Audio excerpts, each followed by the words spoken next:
ಕೋಲಾರದಲ್ಲಿ ಅರಣ್ಯ ಇಲಾಖೆ ಒತ್ತುವರಿ ತೆರವು ಕಾರ್ಯಾಚರಣೆ ಮುಂದುವರೆದಿದೆ. ಜಿಲ್ಲೆಯ ಶ್ರೀನಿವಾಸಪುರ ತಾಲೂಕಿನ ಪಾಳ್ಯ ಗ್ರಾಮದಲ್ಲಿ ತೆರವು ಕಾರ್ಯ ನಡೆದಿದ್ದು ಅರಣ್ಯ ಸಿಬ್ಬಂದಿ ತೆರವು ಕಾರ್ಯಾಚರಣೆ ನಡೆಸಿ 16 ಎಕರೆ ಬೆಳೆ ನಾಶಗೊಳಿಸಿದ್ದು ರೈತರು ಕಣ್ಣೀರು ಹಾಕಿದ್ದಾರೆ. ಈ ಹಿನ್ನೆಲೆ ಪಾಳ್ಯ ಗ್ರಾಮಕ್ಕೆ ಸಂಸದ ಮುನಿಸ್ವಾಮಿ ಭೇಟಿ ಕೊಟ್ಟು ರೈತರ ಬೆಳೆ ನಾಶಕ್ಕೆ ಕಿಡಿಕಾರಿದ್ದಾರೆ.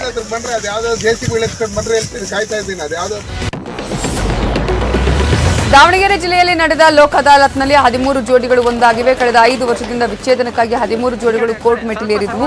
ಮನಸ್ತಾಪದಿಂದ ದೂರಾಗಿದ್ದ ಕುಟುಂಬಗಳನ್ನು ದಾವಣಗೆರೆಯ ಜಿಲ್ಲಾ ಕೌಟುಂಬಿಕ ನ್ಯಾಯಾಲಯದಲ್ಲಿ ನ್ಯಾಯಾಧೀಶರು ಲೋಕ್ ಅದಾಲತ್ನಲ್ಲಿ ಒಂದು ಮಾಡಿದ್ದಾರೆ.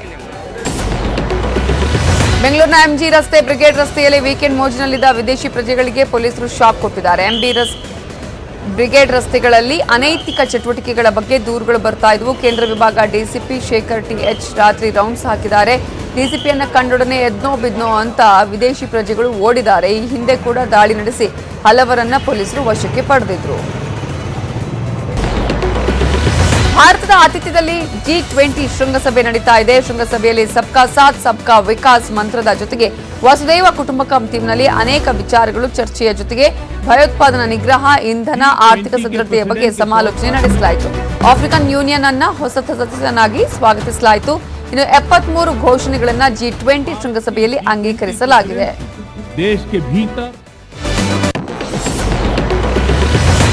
G20 ಒಕ್ಕೂಟದ ಸದಸ್ಯರಿಗೆ ರಾಷ್ಟ್ರಪತಿ ದ್ರೌಪದಿ ಮುರ್ಮು ಭೋಜನಕೂಟ ಆಯೋಜನೆ ಮಾಡಿದ್ರು. ಭಾರತ ಮಂಟಪನಲ್ಲಿ ಭೋಜನಕೂಟ ನಡೆಯಿತು.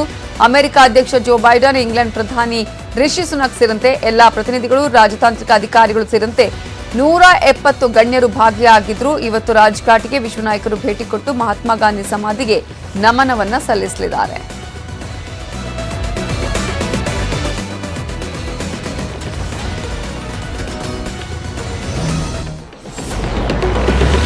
ಬೆಂಗಳೂರಿನ ಹೊರವಲಯದ ಆನೇಕಲ್ ಪಟ್ಟಣದ ಅಲಯನ್ಸ್ ಕಾಲೇಜಿನಲ್ಲಿ ಭವಿಷ್ಯಕ್ಕಾಗಿ ಶಿಕ್ಷಣ ವಿಚಾರಣಾ ಸಂಕಿರಣ ನಡೆಯಿತು. ಕಾರ್ಯಕ್ರಮದಲ್ಲಿ ಇಸ್ರೋ ಮಾಜಿ ನಿರ್ದೇಶಕ ಮೈಲಾಸ್ವಾಮಿ ಅಣ್ಣಾದೊರೆ ಭಾಗವಹಿಸಿದ್ರು. ಅಣ್ಣಾದೊರೆ ಚಂದ್ರಯಾನ 1 ಮತ್ತು 2 ಅಲ್ಲಿ ಯೋಜನಾ ನಿರ್ದೇಶಕರಾಗಿ ಸೇವೆ ಸಲ್ಲಿಸಿದ್ದಾರೆ. ಇನ್ನು ಅಣ್ಣಾದೊರೆ ಮಾತನಾಡಿದ್ದು, ಅತಿ ಕಡಿಮೆ ವೆಚ್ಚದಲ್ಲಿ ಚಂದ್ರಯಾನ ಯಶಸ್ಸಾಗಿದೆ.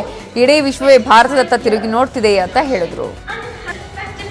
ಒನ್ನಲ್ಲಿಯೇ ನಮ್ಮ ನೀರು ಅದು ನೋಡಿದೆವು, ಫಸ್ಟ್ ನೋಡಿದ್ದು.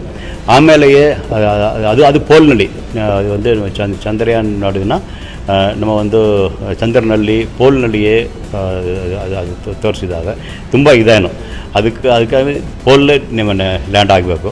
ಅದು ಸೌತ್ ಪೋಲ್ಗೆ ಸ್ವಲ್ಪ ಅದರಲ್ಲಿಯೇ ಏನೋ. ಗಾಜಿಯಾಬಾದ್ನ ಕಾರ್ಖಾನೆಯೊಂದರಲ್ಲಿ ಭಾರೀ ಅಗ್ನಿ ಅವಘಡ ನಡೆದಿದೆ. ಲಿಂಕ್ ರೋಡ್ ಪೊಲೀಸ್ ಠಾಣಾ ವ್ಯಾಪ್ತಿಯ ಕೈಗಾರಿಕಾ ಪ್ರದೇಶದಲ್ಲಿರುವ 2 ಅಂತಸ್ತಿನ ಕಾರ್ಖಾನೆಯಲ್ಲಿ ಹಠಾತ್ ಬೆಂಕಿ ಕಾಣಿಸಿಕೊಂಡಿತು. ಅಗ್ನಿಶಾಮಕ ಸಿಬ್ಬಂದಿ ಬೆಂಕಿ ನಿಯಂತ್ರಿಸಲು ಹರಸಾಹಸ ಪಟ್ಟರು. ದೆಹಲಿಯ ಆನಂದ್ ವಿಹಾರ್ ಮೆಟ್ರೋ ನಿಲ್ದಾಣದ ಬಳಿ ಇರುವ ಕಾರ್ಖಾನೆಯಲ್ಲಿ ಭಾರೀ ಬೆಂಕಿ ಅವಘಡ ಸಂಭವಿಸಿದೆ. ಜಿಡಿಎ ಇಂಡಸ್ಟ್ರಿಯಲ್ ಏರಿಯಾ ಬಳಿ ಈ ಘಟನೆ ನಡೆದಿದೆ.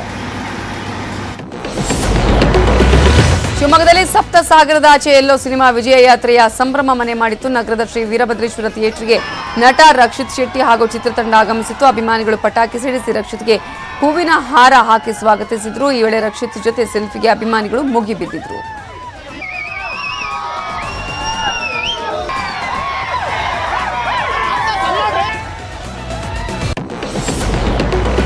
ಕರ್ನಾಟಕ ಚಲನಚಿತ್ರ ವಾಣಿಜ್ಯ ಮಂಡಳಿಯ ಚುನಾವಣಾ ದಿನಾಂಕ ಕೊನೆಗೂ ಘೋಷಣೆಯಾಗಿದೆ. ಸೆಪ್ಟೆಂಬರ್ 23ರಂದು ಚಲನಚಿತ್ರ ವಾಣಿಜ್ಯ ಮಂಡಳಿಗೆ ಚುನಾವಣೆ ನಡೀತಾ ಇದೆ.